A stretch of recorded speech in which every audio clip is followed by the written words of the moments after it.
Hey, what's up? How are you, Taylor? I'm doing all right. How are you doing? I'm doing great. We're sitting here killing time waiting for you to come in. And one of the folks listening had a question. They're like, ask Tay this. I'm like, I've never met Taylor before. I don't think I can call her Tay just yet. We're not on that level. Maybe when we're No, done with this. no one calls me Tay except for my sister from when she was younger because she couldn't say the L's yet.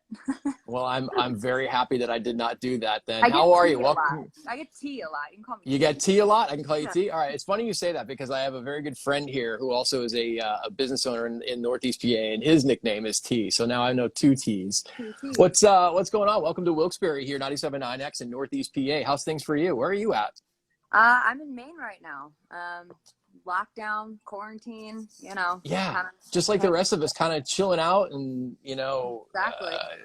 trying to figure what we're going to do to occupy ourselves for however long it is we're locked down and stuff. We were supposed to do this chat yesterday, but obviously the music industry had a big deal yesterday, pressing pause to acknowledge some of the craziness going on in our country right It's now, right? I don't even know what to say. It's so insane. It's so crazy. I mean, this country has a disease and it needs a cure and it needs a cure fast. I mean, the fact that this is still going on and to such extremes is it's heartbreaking. And I mean, I don't have the answer. I'm just trying to listen and learn and educate myself, and and then that leads to action. So I don't know. All I'm trying to do is I speak through music. I'm a terrible public speaker, even about music. So I've kind of trained myself in writing songs is how I express myself. So I try to keep it limited to music as far as speaking on issues like this go. But it's devastating what's going on right now. Is what is it like in Maine right now, Taylor? Because I know here in Wilkes-Barre there was actually businesses right around 6 o'clock in the greater Wilkes-Barre area shut down because there was a Facebook, I guess say rumor that there was going to be a protest, some people were going to start rioting and looting, and nothing ended up happening. But it was amazing how quickly businesses here closed early, shut their doors. The National Guard was activated. What's it like in Maine right now?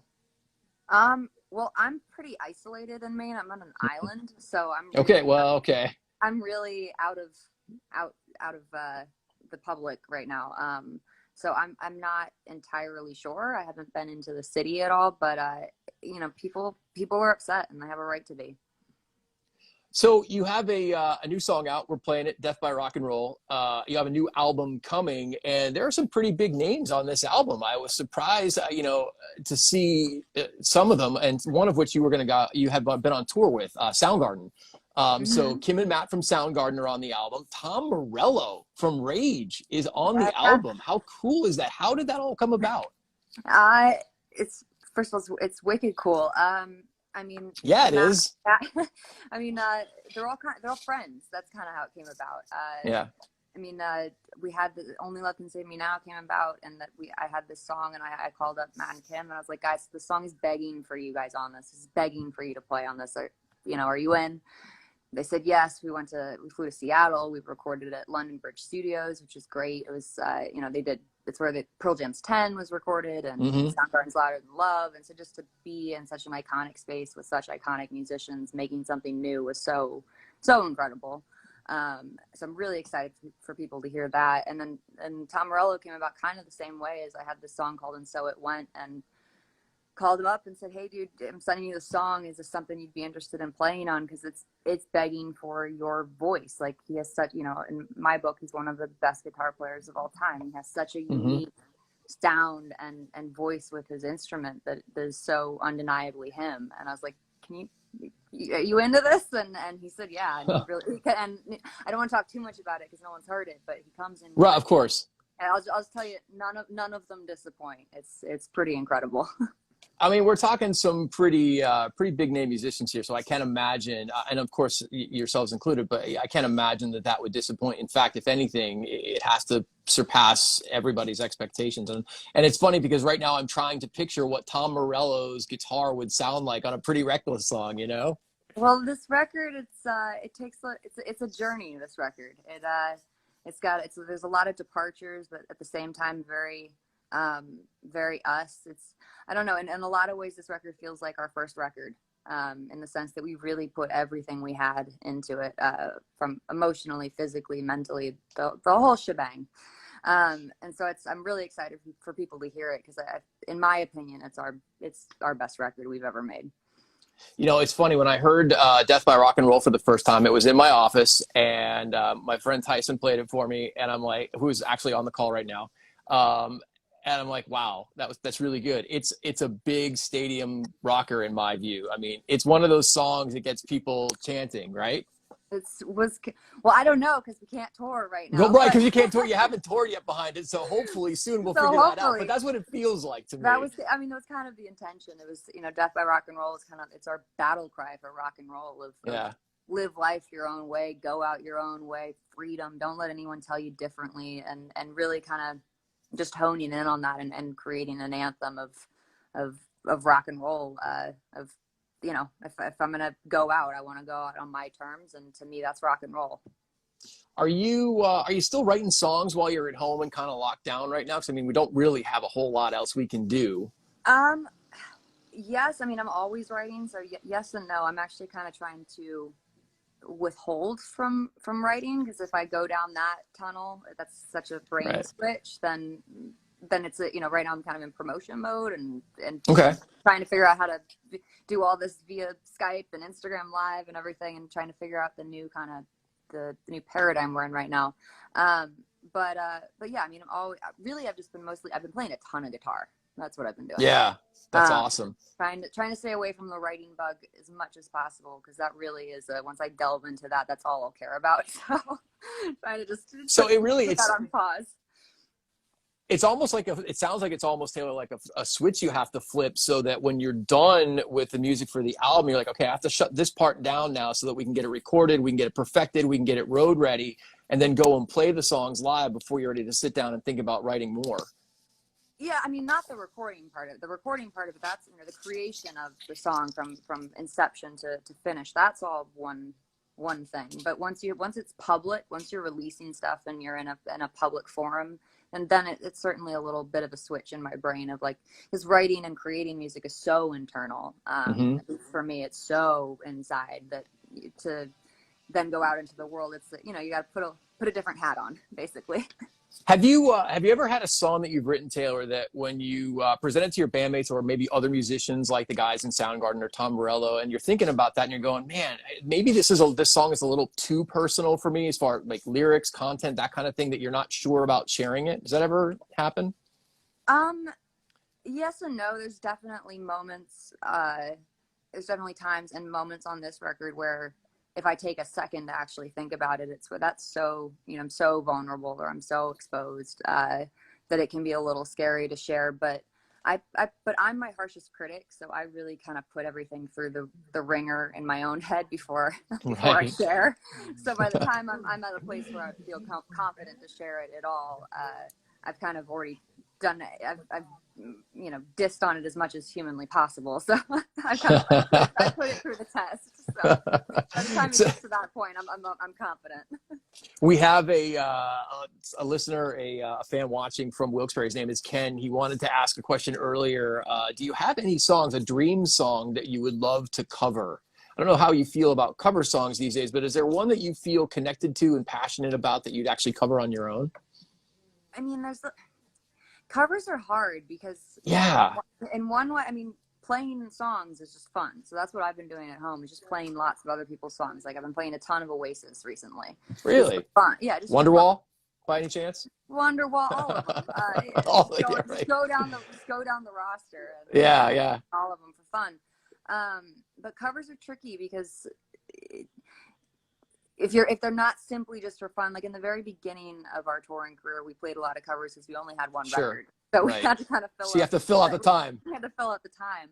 Now covers, they have to come about, in my opinion, they have to have a purpose. They have to have a meaning behind. They have to have a reason. If that makes sense. Like, because otherwise, we're not in a cover band, so Right. It has, like I recently just did. I just did two covers actually. I just did "Peace, Love, and Understanding" by Nick Lowe, to help raise funds for Crew Nation, which seemed like a song that was very fitting for the times, and an amazing song, one of my favorite. Like, love that song. And we recently, Matt and I just did a cover of "Halfway There" for Chris Cornell, for tribute to Chris Cornell. So there has to be a reason, in my opinion. And then it's Yeah. about finding the right song that fits with what you're trying to say and communicate, you know? And I think that the trouble with covers too is, it's kind of a double-edged sword, because if you do the song too close to the original, you get flack for that. Or if you do the song way too outside of the original, you get flack for that. So it's almost like it's a no-win situation. Even if you Yeah. find a song that you connect with personally, if you put out a version that you're like is so different, or, just so much a tailored version, it may not sit with, fans of the song originally. Yeah, I think the goal with covers in general is you just try to you cover the songs that are the best songs possible, like songs that are just undeniably great, no matter how they're played, no matter how they're performed. Songs that really just are undeniably great. That's the right word. Where it's just there's nothing to say about that other than that's a great song. Whether you like my Right. version or not, that's up to you. But that's a great song. So, obviously touring's not happening right now pretty much for anybody. I think the last band that I saw recently was at Monday, the Stadium Tour called it for now, is postponed. When we finally do get a chance to go back out and play again, what do you think that's going to look like? Are you hearing anything? Are you thinking anything? Do you have any prerequisites for yourself as far as how you would feel safe going out and touring? I mean, right now, That's a tough question, right? yeah, it is a really tough question. I mean, right now, if you said you go on tour tomorrow, I wouldn't feel comfortable doing that. I wouldn't feel comfortable with my fans in that situation. I personally wouldn't feel comfortable. I haven't left my house. Like I'm freaked out. Well, and as well, I would expect. And it's funny, as a fan, somebody who goes to see shows myself, I don't think I'd want to be around 17,000 other people right now, whether they said it was safe or not. As much as I like, the Pretty Reckless or whoever, with 16,999 other people next to me, I'm not sure that's such a brilliant idea. No, and it's scary right now. I'm trying to look at live shows, and it's obviously it's a real bummer to not be able to play right now, especially releasing new music and playing those songs live. That really completes the circle, and so not being able to do that sucks, for lack of a better word. Sure. But it's just, it's crazy right now, and safety comes first, and it, like anything else, and it's a storm, and storms, whether it's a long storm, a bad storm, short storm, a squall, whatever, they eventually pass. And so it's right now it's just everyone's got to just pause, and live music will come back. I'm not exactly sure what that's going to look like, but we're musicians. I didn't get in the band to not play, so we'll figure out a way to play live. It's the fun part. So and people, and I think that live music is so needed. It feeds the soul. So we'll figure it out. I don't know when exactly. I don't know exactly how, but I know that rock and roll will live on, and we'll figure out a way to play. In fact, it's funny because there's a question here from Luca 5K is asking, what about live performances through, say, Instagram or Facebook, those kind of things? What are your thoughts on doing those? I mean, you're by yourself, you said, so you'd have to get your bandmates together virtually. And I can only imagine just how hard that might be to pull off live. It's that, and it's so not the same. Like, it's not. It's really not. It's not the same. So, I mean, I've had to do a little bit of that from home, but, I'm just looking forward to the day that the four of us can get in a room together, and once the four of us can be in a room together, then whether that's a live stream of us playing, like, or very small crowds, or however I've heard talk about, driving movie theater shows or something like that. Yeah. So who did that? Keith Urban did that, I think. Somebody did that. A country guy may have done one. I know they're trying to test it out and see. Yeah. See the logistics. Can it work? Yeah. So everyone's we'll figure it out. For lack of a better phrase, we'll figure it out. Sure. What's your guitar collection look like? As someone who plays a little bit myself, I'm always interested in what an artist has guitar wise. I have probably too many guitars. You can never have too many guitars, Taylor. Not enough. Not enough. I mean, I have. What, you want me to list them out? Well, no, I mean, do you have a favorite? Do you have a one, what's your go-to? Like the one you always pick up invariably? You're like, I'm going to sit down and play right now. Which one do you grab? Because I'm guessing you at least have 10 in your house right now. I do. I mean, I've been playing a lot of acoustic guitar right now just because I'm at home. So you don't have the big stack in the rig in the house? I don't have the big stack in the rig in the house. It was all at the rehearsal space. Right. We were getting rehearsal ready for tour, so all our gear is there, and that is under lockdown and quarantine, and we haven't been able to get it out. But I mean, I don't know. I've got a beautiful Rickenbacker that I love. I've got the Punisher, which if you're a fan, you'll know that, the neck through telly with the big Punisher sticker on it. Um, got a beautiful 70s Strat that I love. Got the pink paisley Telly. I don't know, the list Do you goes have a on hard and on and time on. do you ever have a hard time pressing pause on buying guitars? Do you ever just, like surf the net one night and you're like, wow, that guitar is pretty badass, I have to have it. Click buy, and then you're like, man, why did I do that? I'm Or pretty have you good. gotten rid of guitars that you wish you didn't? I'm pretty good with not buying immediately. I'm pretty good at trying to, like, okay, I'm gonna save it. I'm gonna look at it for a week every day, and Right. if I still think I need it by the end of the week, then that's All something right. I'll think about. Okay. I'm pretty good at not impulse buying, especially online. If I'm in an actual store, impulse buying, that's a little harder to Yeah. say no to. If Because you're, when you given actually, city. when you actually pick it up and feel it, then you fall in love. It's a little different than the digital picture. Yeah, it's funny you say Um, that, because we did an acoustic thing with the guys in the Glorious Sons over the summer, and we did it at a music store, and they played guitars from the wall. They literally just picked them, and the guy ended up going back, and it was like a $2,000 Martin or something like that. He of went course. back and bought it because he just loved it that much. I'm like, I wow, mean, that never happens. that's what happens. I mean, guitars are kind of, I mean, I know everyone in our band says guitars are like women. You fall in love, and then you have to, Mm-hmm. you gotta take Got them to get home. that special one. That's pretty Exactly. funny. Do you have any indication about when the new album's going to be out? I mean, it's kind of crazy right now with the pandemic. So It is certainly crazy. We don't have an exact release date, but the record is finished. I can tell you that. mhm. There's going to be Indefinite Rock and Roll. It's just the first single. It's just the first taste. There's going to be lots more songs coming. So we're not disappearing again. Pretty Reckless are back. Yeah, and I'll tell you Stay what, tuned. you've certainly made a statement with the first single, because it's pretty awesome. I love hearing it on the radio. I actually heard it in my car. I forget where I was driving to, and I'm like cranked it up because I'm like, this is really badass. Let's be Thank honest. you. Yeah, and I wouldn't say that just, I would tell you that straight up if I liked it or I didn't. And it's a great song. Well, I thank you. I appreciate that. If you didn't like it, I would hope you'd tell me. I Yeah, well, need I it. wouldn't tell you on this forum, but I would tell you privately. But yeah, exactly. No, I do. I really dig it. And it feels like it just feels like a hit. Oh, well, geez, thank you. It's been pretty overwhelming seeing the response. Sitting at home, kind of going, Yeah. I guess this is doing really well. This is crazy. So just thank you for the support and the love. Like, it's very overwhelming. Hey, I just saw a quick question I thought here was interesting from Aileen. She asked if you would ever consider doing a hair and makeup tutorial, which, I mean, for me, that's not going to help me at all, but that's kind of interesting. I don't know. I mean, I'm not good at like FaceTime or selfies. I haven't figured it out.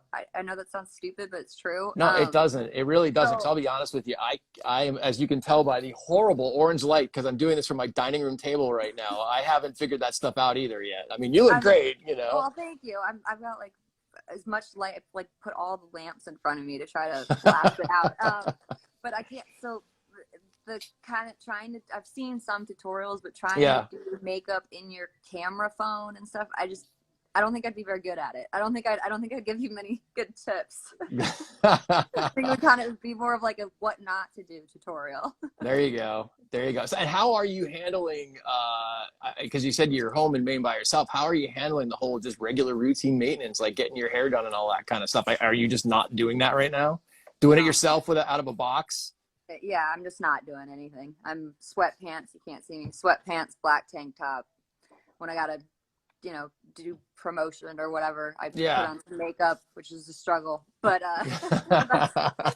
that's pretty much it. I mean, no, I'm casual. It's I've been in kind of my own personal quarantine by choice for like the past 2 years, so I'm kind of used to this routine. Right.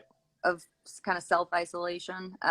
So it's not that strange for me, but it did come at a time that I was very much looking forward to getting out of isolation. And now it's a little bit more prolonged. I'm running out of Netflix though. Oh yeah. What are you watching on Netflix these days? Anything good? Well, I just finished Ozark, which I loved. I have yet to see an episode of that, but I hear it is really amazing. I know I might be the last person on the earth that hasn't watched it. I think it's freaking. I think it's awesome. I love Jason Bateman. I've Yeah, always so does my Jason wife. Bateman, She loves him. But it really kind of put it over the top was Ozark. So yeah, I gotta check that one out. And now I'm just kind of resorting back to like shows that just feel like comfort shows. So like South Park and Friends and a lot of comedy, just to try to keep spirits high. You know, it's funny because you say Friends. I have a 17-year-old daughter and who was not around at all for the, the first run of it. And she literally just streamed the entire 10 seasons. I'm like, really? I don't get that. You're 17. I don't see. But I mean, a good show's a good show, right? I can watch Seinfeld, Friends, Curb Your Enthusiasm. All those shows I can watch just endlessly on repeat. I think they're so great. Just lighthearted. Well, two really quick questions, and I'll get you out of here on these because I know you have another interview coming up. A strange question: do you think the Pretty Reckless will ever tour with Iron Maiden? It seems like an interesting fit. Well, I believe if I have my facts right, we were actually supposed to play with them this summer. Oh, no kidding! That's some cool. of the festivals in Europe, yeah. Right. So, okay. Well, that would make sense then. Yeah, which would have been really cool. So I don't know. I'm in. I'm down. Anything's possible, right? Anything's possible. I never know. And the other one was, what's up with high tea? And I've seen that question a million times go through the scroll here, so I feel like I have to ask you that. Something I'm working on and trying to figure out. I don't want to get too much away because I haven't quite figured it out, but it's all right. It's something up here. That's interesting. Would you collaborate with Gaga? I mean, who, if you had an opportunity to collaborate with someone, I have to imagine whether it's Lady Gaga or someone else, even if it's not in the rock space, you'd consider doing that, right? It depends. And it doesn't even really depend. You know, everyone says like, what artist would you want to collaborate with? It's not how I think about it. It's collaborations to me can get very redundant very fast because I feel like, especially in the modern kind of paradigm, it's been very, what's the right word? Used as like a marketing tool or something. Sure. A little played out, to be fair, right? A little played out. And to me, collaborations have to come about really organically. Like when I look at anytime we've worked with any other artist, I go, is this going to better the song? Is this asking for does this need this other person to make this better? And if the answer is yes, then that's something you pursue. So it really depends on the situation. It depends on the song. It depends on how it came about, and they can't be forced. They have to be organic. Otherwise, to me, there's kind of, it's not my thing. Sure. Well, I know that you have a lot going on today, so I just want to take a second and say thank you for spending some time with us here in Northeast PA, 97.9X, and I hope that you get a chance to tour here soon. In the Wilkes-Barre area. That'd be great. We've got a great outdoor venue here that holds 17,000 people. So, maybe we'll get a chance to see you at some point. Congrats on the new record. Can't wait to hear the rest of it. Really digging Death by Rock and Roll, and really appreciate you taking a couple of minutes from your living room to my dining room here and chatting with us today. What else do you got to do? I literally, you know what? Nothing. I've really got nothing else going on, but I'm excited that I finally had a chance to talk to you and tell you how great the song is. Thanks so much. We do appreciate your time. Thank you so much, and I really appreciate the support, man. I really absolutely mean it from the bottom of my heart. Thank you. Absolutely. We'll see you again soon. Thanks so much, Taylor. Stay safe. You too. Take care. Bye-bye. Bye-bye.